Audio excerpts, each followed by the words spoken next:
अब बोलो। प्रिय छात्र छात्राओं, जैसा कि हमने आपको बताया था कि अब आपकी क्लास 11 की मैथ की क्लास भी प्रतिदिन ऑनलाइन शुरू कर दी गई है। और इस ऑनलाइन क्लास में पिछले वीडियो में हमने आपको बताया था कि हम आपको सरल रेखाओं से संबंधित पाठ्यक्रम को पढ़ाएंगे। आप अपने कक्षा 8 में, 9th में, 10th में रेक्टेंगुलर कार्टेशियन कोऑर्डिनेट सिस्टम को पढ़ चुके हैं, इसलिए हम उस पर ज़्यादा जोर नहीं दे रहे हैं। एक्स एक्सिस, वाई एक्सिस होती हैं, हमारी दो अक्षें होती हैं, और दोनों अक्षें जहाँ पे काटती हैं उसको हम मूल बिंदु O कहते हैं। आज हम आपको सरल रेखाएं जो है उसमें से पहला जो हमारा है वो हम लेके चल रहे हैं दो बिंदुओं के बीच की दूरी।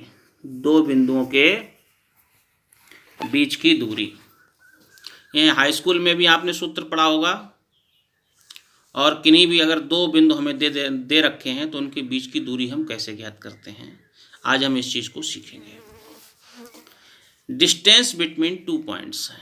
चित्र में देखिए हमारे दो बिंदु हैं, ये पहला बिंदु A है, ये दूसरा बिंदु B है। पहला बिंदु हमारा x1, y1 है और दूसरा बिंदु x2, y2 है। x2, y2 है। तो अगर हमारे दो बिंदु दे रखे हैं और पहले बिंदु के निर्देशांक x1, y1 और दूसरे बिंदु के निर्देशांक x2, y2 है। इस चीज़ को आप लोग जानते होंगे, जो x1 होता है इसको भुज कहते हैं, और जो y1 की वैल्यू होती है इसको हम कोटि कहते हैं। इसको हम क्या कहते हैं? कोटि कहते हैं। आइए अगर इनके बीच की दूरी d निकालें तो इसकी बीच की दूरी को d कहते हैं, d से प्रदर्शित करते हैं। दूरी बराबर लिखते हैं या फिर d बराबर लिखते हैं।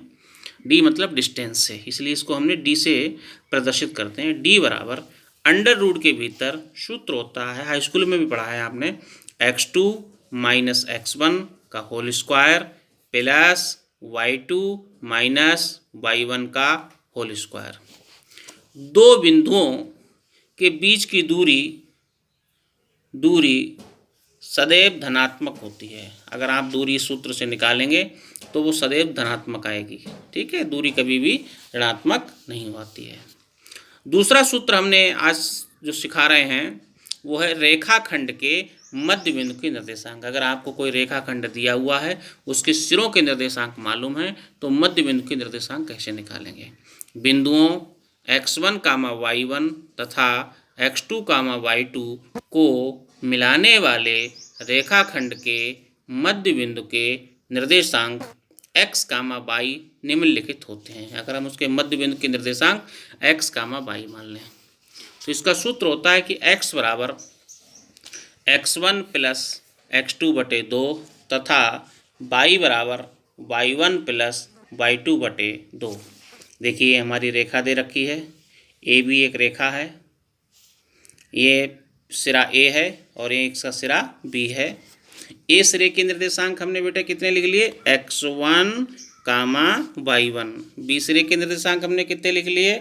x2, y2।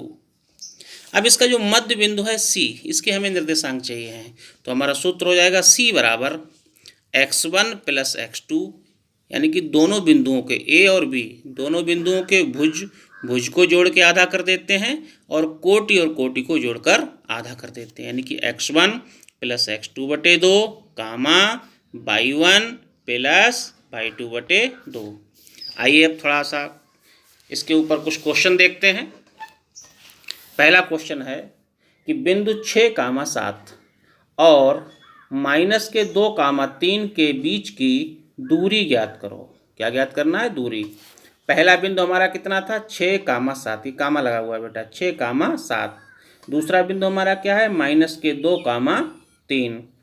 पहले बिंदु के निर्देशांक को हम x1, y1 और दूसरे जो बिंदु है इसके निर्देशांक x2, y2 लिख लेंगे। अब दूरी का सूत्र लगाइए। सूत्र हमने बताया था कि d बराबर, हिंदी में इसको दूरी बराबर भी लिख लोगे, कोई दिक्कत नहीं है। इसको हम d मतलब डिस्टेंस, d बराबर अंडर रूट के भीतर हमने सूत्र बताया था x2 माइनस x1 का whole square plus y2 minus y1 का होल स्क्वायर बराबर वैल्यू रख दीजिएगा। x2 की वैल्यू कितनी है -2, फिर ये वाला माइनस x1 की वैल्यू कितनी है 6, ब्रैकेट लगा the whole square plus y2 की वैल्यू कितनी है 3, y1 की वैल्यू कितनी है 7 होल स्क्वायर। अब यहाँ देखो -2 और -6 ये हो गए -8, ऊपर होल स्क्वायर जो करती हूँ प्लस -7 है +3 है, तो -7 में से +3 घटाओगे तो कितना बचेगा -4 का होल स्क्वायर। 8 का वर्ग किसी भी ऋणात्मक संख्या का जब हम वर्ग करते हैं तो वो हमेशा धनात्मक होता है, तो माइनस का वर्ग हमेशा प्लस, तो 8 8 64। वर्ग का मतलब होता है कि उसी संख्या से मल्टीप्लाई यानी कि गुणा करना। -4 का वर्ग करोगे तो -4 गुणे -4, तो ये 4 चक 16, 64 और 16 कितने हो गए 64 और 16 जोड़ेंगे तो कितना हो जाएगा 80। 80 को अगर हम चाहें तो ऐसा भी लिख सकते हैं, अगर इसके गुणनखंड करें 16 पंजे 80, 16 को अंडर रूट से बाहर निकालेंगे, इसका वर्गमूल ले लेंगे तो 4 अंडर रूट 5 इकाई, या इसको मात्रक भी लिख देते हैं। एक दूसरा क्वेश्चन देखते हैं। बिंदु है 6, 8 तथा 10, 4 के मध्य बिंदु के निर्देशांक ज्ञात करो। हल ये दे रखे हैं कि 6, 8, दूसरा दे रखा है 10, 4। पहले बिंदु हमारा है x1 y1, दूसरा बिंदु है x2 y2।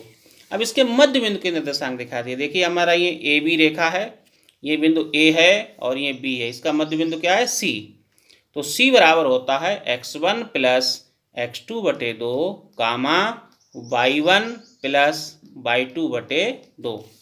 x1 का मान कितना है बेटा 6, x2 का मान कितना है 10 बटे 2 कामा y1 की वैल्यू कितनी है 8 और y2 की वैल्यू कितनी है 4 बटे 2। 10 और 6 कितना हो जाएगा 16 बटे 2 कामा 8 और 4 12 बटे 2।